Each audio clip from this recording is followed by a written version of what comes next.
পাড়া বেড়ানি মেয়ে মানুষকে সবাই চেনে, চেনে না?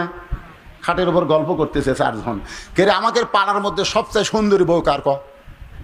তখন একজন বলতেছে উমুকের বউ সবচাইতে সুন্দরী, উমুকের বউ সবচাইতে সুন্দরী। আর একজন বলে না, ওই পাড়ার আব্দুর রহিমের বউ সবচেয়ে সুন্দরী। আপনারা বলেন তো, ওর বউ যে সবচেয়ে সুন্দরী এটা এরা চারজন কিভাবে জানলো? এই কথা কর না কেন, কিভাবে জানলো? শোনেন, আপনাদের বউ সুন্দরী এটা যদি পাড়ার কোনো পুরুষ মানুষ বর্ণনা করে, আদায়ুসুল আয়াদখুলুল জান্নাহ, আপনি কোনোদিন জান্নাতে যাবার পারবেন না। লেখালেন যারকে বউ সুন্দরী পাড়ার লোকেরা জানে, এই সকল স্বামী জান্নাতে যাবার পারবি। কথা কয় না, না শব্দটা কন না কেন?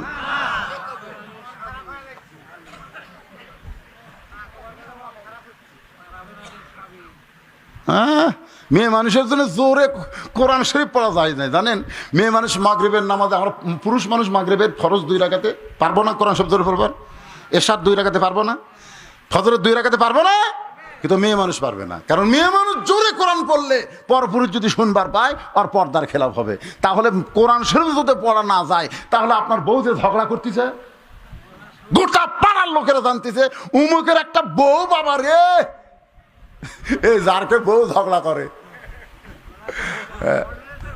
লেখালেন, কাগজ লেখেন, আদায়ুসু লা ইয়াদখুলুল জান্নাহ, আপনি জান্নাতে যাবার পারবেন না। এখন কি করবেন? আজ থেকে কি করবেন? আল্লাহ বলেছেন আমি মাফ করে দেব যদি তারা ফিরে আসে। যদি ফিরে আসে, আজকে বাড়ির যা বইয়ের টুটি ধরবেন। টুটি বোঝেন না? হ্যাঁ, আমি আমার বইয়ের টুটি ধরছিলাম, আমি বইয়ের টুটি ধরছি, মারিনি, খালি ধরছি। ধরবার করছি, আমি কি মারবার করছি? জোরে কর, আমি কি মারবার করছি? হ্যাঁ, আমার শ্বশুরের সামনে 13 আইটেম দিছে আমার বউ, 13 আইটেমের তরকারি দিছে। শ্বশুর খায় না, জোর করে খাওয়ায়। আমি কইলাম মাশাআল্লাহ, মেয়ে তার বাপকে ভালোবাসবে। আমার কলজা ভরে গেছে। কিন্তু কয়েকদিন পর দেখি আমার বাপের সামনে 1 থালি বিস্কুট দিছে। আমার বাবা সে বিস্কুট খাচ্ছে, আর কিছুক্ষণ পরে এই লোক দাঁতের মধ্যে ঢুকাচ্ছে। আমি গেলাম, কে রে? বিস্কুট খাইবার দাঁত দেখি লাল করে। আমি কাছে এসে সালাম দেয়, বলো আব্বা খবর কি? আব্বা কয় তুই ভালো বিস্কুট চিনিস না? এই যতবার তোর বাড়িতে আছি তোর বউ এমন বিস্কুট দেয় তাহলে দাঁতের সাথে লেগে যায়। আমি একটা বিস্কুট মুখে দিয়ে দেখি বিস্কুট একবারে 22টা হয়ে গেছে। সেই বিস্কুট আমার বাপের সামনে দিছে। ওর বাপ আসলে 13 আইটেম, আর আমার বাপক 22টা বিস্কুট। ও আমিরুল সালেহা, এই মুহূর্তে আপনার নেক আমল কি? নেক আমল আছে না নাই? জোরে কেন আছে না নাই? আমি নেক আমল করার জন্য আস্তে করে ঘরত গেলাম। ঘরত যা বসে আছি, আর ওই কুকিলের মতন আমার বউ চিন্তা করে, ঘেরে এরকম করে গেল।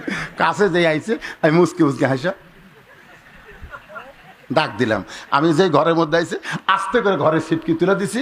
আমার বাবা বিস্কুট খাওয়া বাদ দেয়, বুঝলো? বুঝলো, বউকে ঘরের মধ্যে তুলে কি করতেছিস রে? আমি বলি আব্বা ইন্নাল্লাহ মা'আস সাবিরিন, একটু ধৈর্য ধরেন আব্বা, একটু ধৈর্য ধরেন, আমি একটু নেক আমল করবার চাই। আমি একটুটি ধার দিয়ে বললাম, তোর বাপ আসলে 13 আইটেম, আর আমার বাপের সামনে 22টা বিস্কুট। আমার বাপ যদি মরে যায়, আমার মা যদি মরে যায়, আমি কিয়ামত পর্যন্ত কাঁদলে বাপ মা পাবো না। আর তুই যদি সকালবেলা মরিস, আমি বিকালবেলা বিয়ে করলে দুনিয়ার কেউ আমাকে নিষেধ করবে না। তোকে ছাড়া দিলেও আমার বইয়ের অভাব নাই, দরকার হলে বউ ছাড়বো, কিন্তু আর বাপ মাকে আমি ছাড়বো না। তুই সেই বাপরে বাদশা বিস্কুট দিলি কেন? এই বলে যখন টুটি টিপি মারি নাই, খালি ধরছি।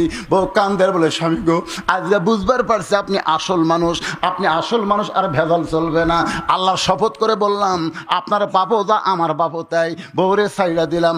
আমার বাবা যতদিন জীবিত ছিল, প্রত্যেক দিন প্রায় বলতো, বাজান ওই দরজা বন্ধ করে তুই কি নেক আমল করলি রে? ওই আমল করার পর তোর বউ জান আমার বৌমা হয়ে গেছে। সুবহানাল্লাহ খান। এরকম আমল করার দরকার আছে না? না, হ্যাঁ, গোটা পাড়া তুলে বসায় ঝগড়া করে। আপনি মরদ কিছু করে পারেন না? এই কথা কর না কেন? কিছু করে পারেন না?